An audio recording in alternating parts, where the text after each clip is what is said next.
Perky Planes and RC here, operating at 2.4 gigahertz, and got my good old messy as hell workbench with part of the DHC-2 Beaver's wing half here, and my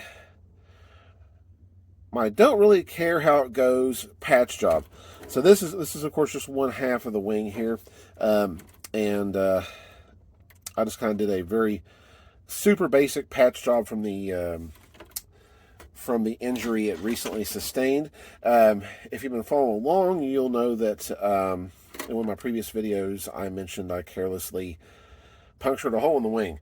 So that's where we are. I just had to go ahead and patch it up.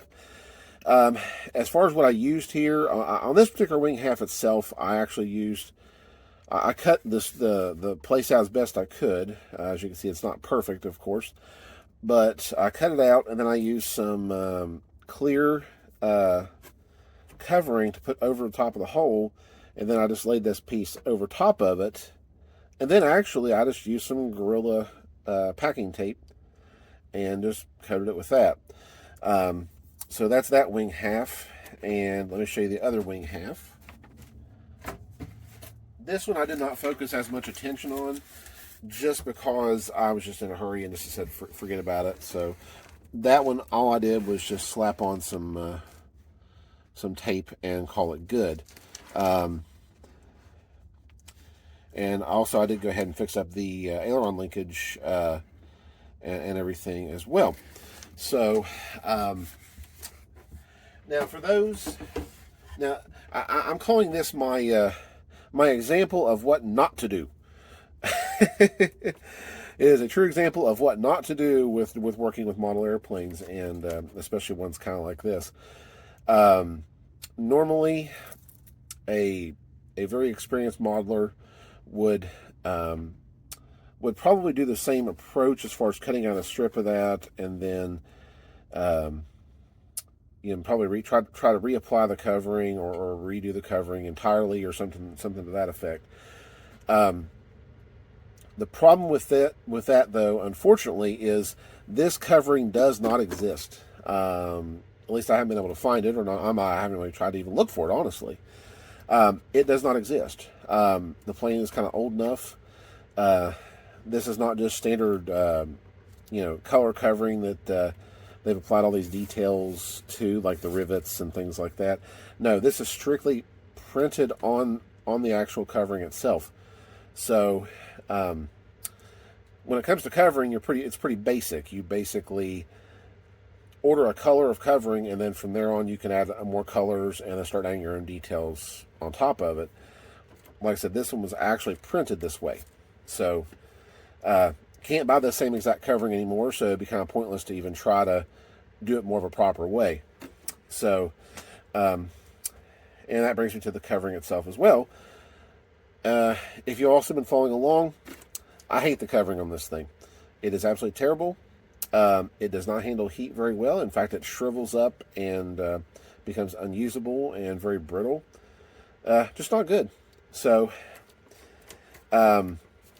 like I said, this is what not to do, but I hate this covering so much. I just want to basically get this plane fixed up to where it's flyable for at least a couple flights, and then redo it entirely with the covering. So that's kind of my plan. There's no urgency to it as far as doing that. I'll just do it whenever I can.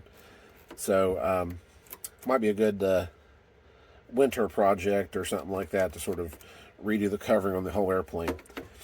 But anyways, like I said, this was just a quick and dirty patch job to get it to where at least it wouldn't affect the flight characteristics or anything like that, and enough to allow me to go up and send it up in the air a couple times, give it a few air miles, and then bring it back in and say, okay, you're going on the chopping block to get a complete recovering job. So, but anyways, that's where we're at with this. So both wing halves have been patched up. I also wanted to show something else you shouldn't do with these things, and I actually did do it with this one as well. These hinges, and this just shows you how terrible the covering is. the covering has peeled away from these edges right here to the point, and it did it both on the wing itself and also on the aileron. I don't know if you can see that there. Did it on the aileron as well.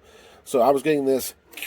Well, you can still kind of hear it. It sort of does it where the covering, the overlapped covering that was peeling off, was rubbing against each other, creating this horrible noise, and yeah, it's just not good. So what I had done, I started on this one yesterday, or I did the other wing yesterday, and I did start on this one yesterday as well, where I just took my razor blade and just try to cut as much excess covering off of that, leaving bare exposed wood on that particular section. Again, something you should not do, probably, but for the application this is going to be going through, and for what plans I have for this airplane, it's not going to hurt a couple flights to do this.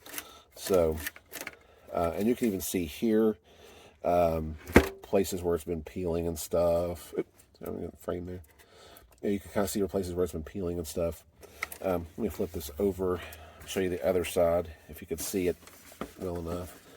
So this is the other side here as well. Kind of the same deal. Just cut a lot of that excess covering off. This will be a tough one to get in focus here. Did it on the aileron side as well, just to basically prevent it from rubbing so much, and which, you know, if it's doing that, of course, it could affect the amount of deflection I'm getting and put a little more stress on the servo than what's needed. So anyways, that was something I was doing the other day. I was getting that excess covering cut off. So at least they move a little bit better now than what they were. So I'll flip it back around here. But yes, this is like I said, this is one of those planes where I just, it's a situation where I don't like the covering, and I just want to get the thing airborne for a couple times, give it a try, and then kind of go from there. So I figure while I do have it out here, since I already had completed the other wing half as far as the servo, I'll go ahead and we'll get started with that too. Get the servo, get it all connected with the push rod here, so you get to see that in action. So let me go ahead and we'll get started with that. Let me get some my tools out here.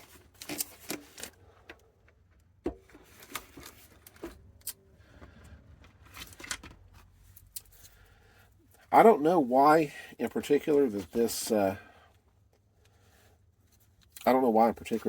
airplane, why the covering is why it is, or why it's like how it is, or whatever.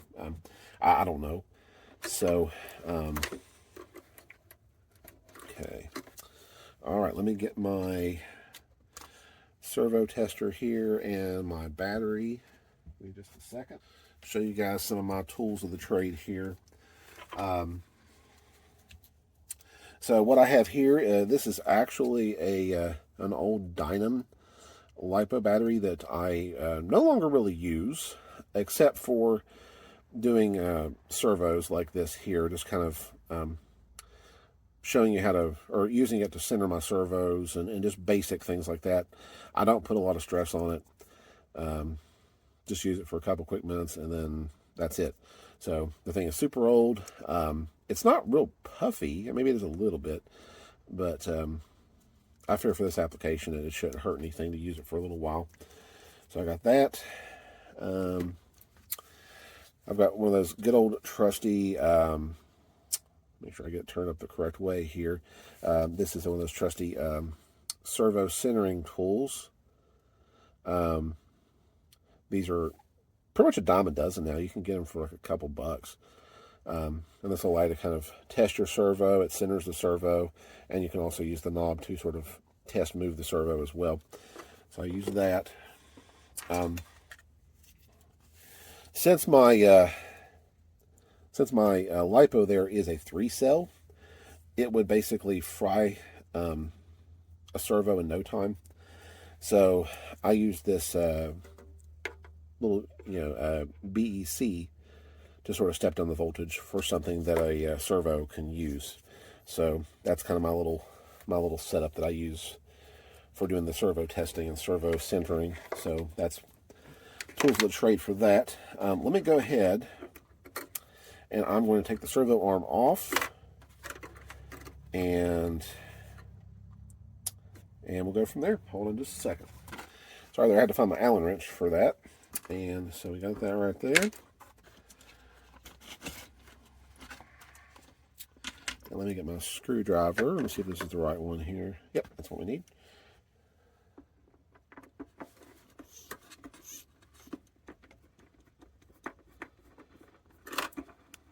Okay.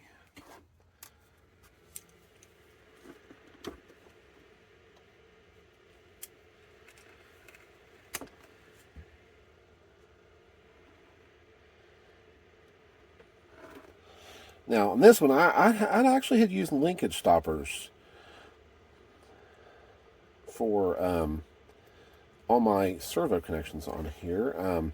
I've kind of don't really use linkage stoppers much anymore, but like I said, I figure on this one, just for a flight or two, it won't hurt to go ahead and just use what's existing.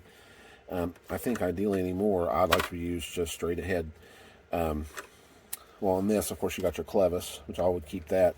And then I'm just going to probably put a Z-bend on the actual servo side.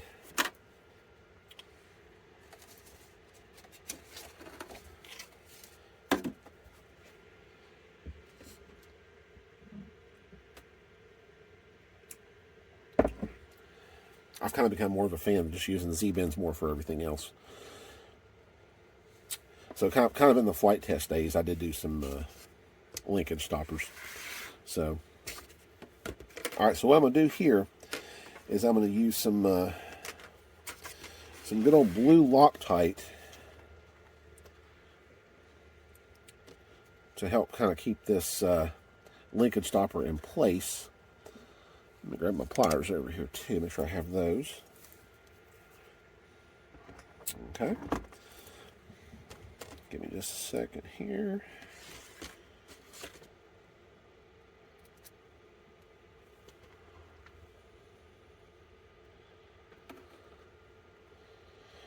So what I'm doing here is I'm getting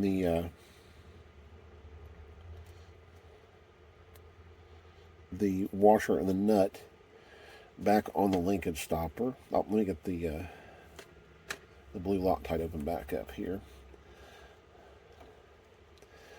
I like to use blue Loctite on a lot of things as far as like screws and stuff. It's essentially super glue, but it's a super glue that doesn't it's strong enough to hold, but you can still loosen it up by hand, if need be, if you need to take it apart or something like that. So I'm a big fan of using blue Loctite. It is a little messy, so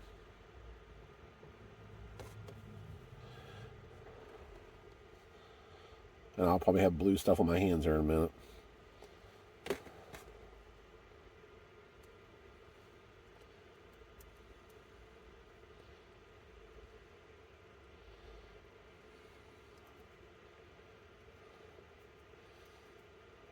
Okay. Actually, this one isn't as bad. I think the first one I did was much messier. Okay. So it's tightened up and good. Okay.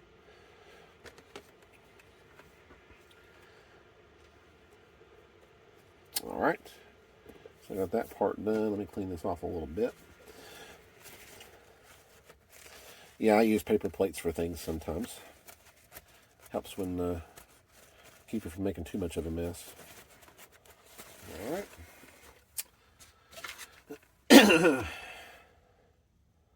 All right. So, anyways, let me get the servo connected here.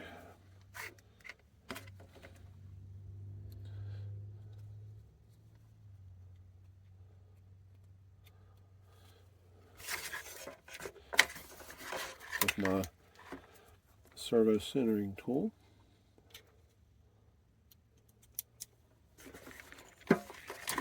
of course, getting the battery hooked up. That's not my Allen wrench off there. Okay.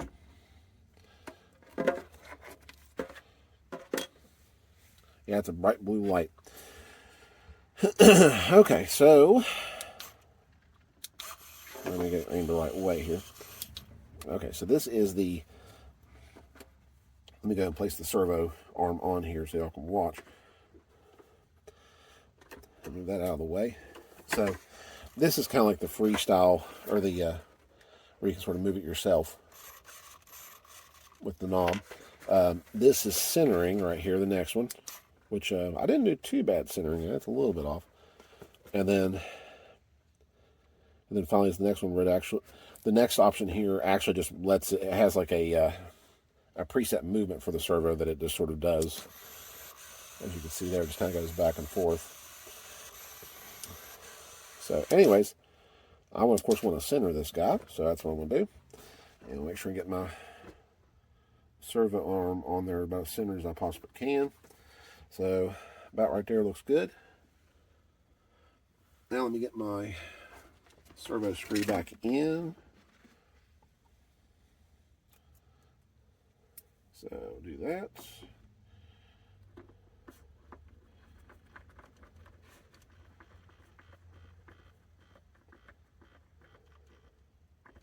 There we go.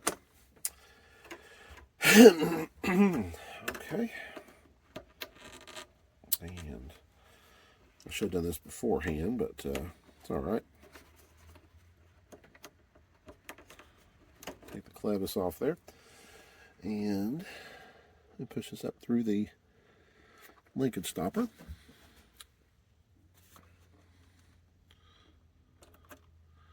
I may have to back out that, no, maybe not.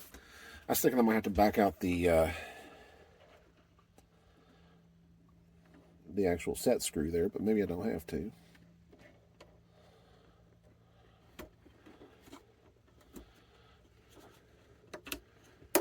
All right, clevis is in. So clevis is back on. I'm trying to center this up as best I can. And let's get the set screw in place. Tighten her down so she won't move now. So yeah, it's got it. Okay.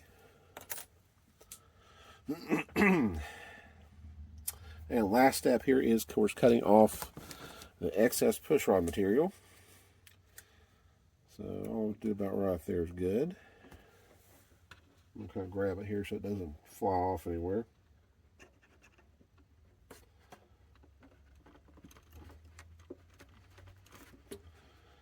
Go up here a little bit. There we go. Got it. All right, so we'll do a little test here.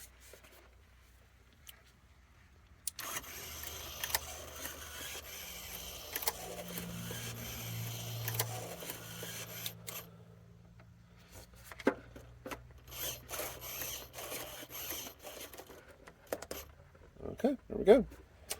All right, so we are all done with this for now. Until I revisit it again to to recover the thing. So, but so anyways, that's it for this wing half here. Like I said, the other one's already done. I forgot to show you guys.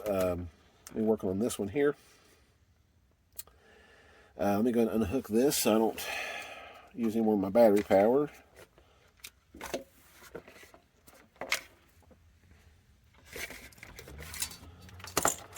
Alrighty, I'll get this out of the way.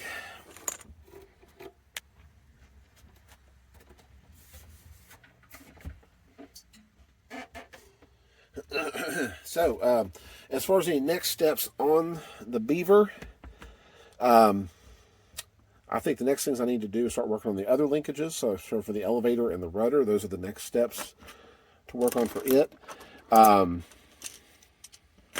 Get that in place. And let's see what else. I need to put on the bigger size wheels for the Beaver. Let me show you guys that real quick too while I got you on here.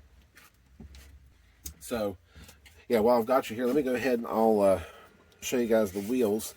So these right here are the stock wheels that came with the plane. Let me check the measurement on that. I think those are, they're 3-inch. Let me see here. Oop, just dropping things left and right.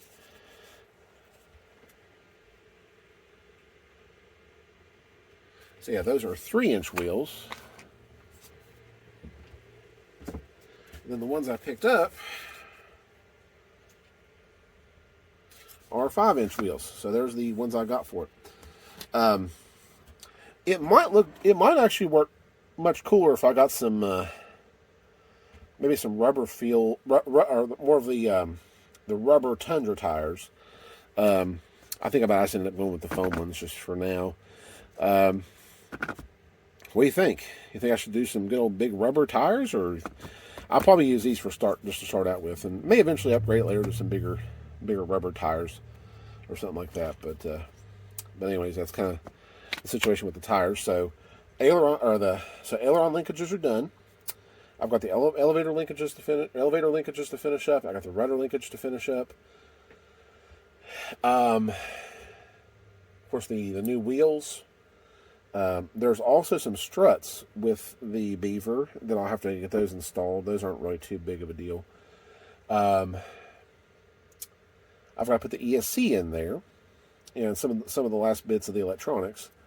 And I think outside of that, that's pretty much about it.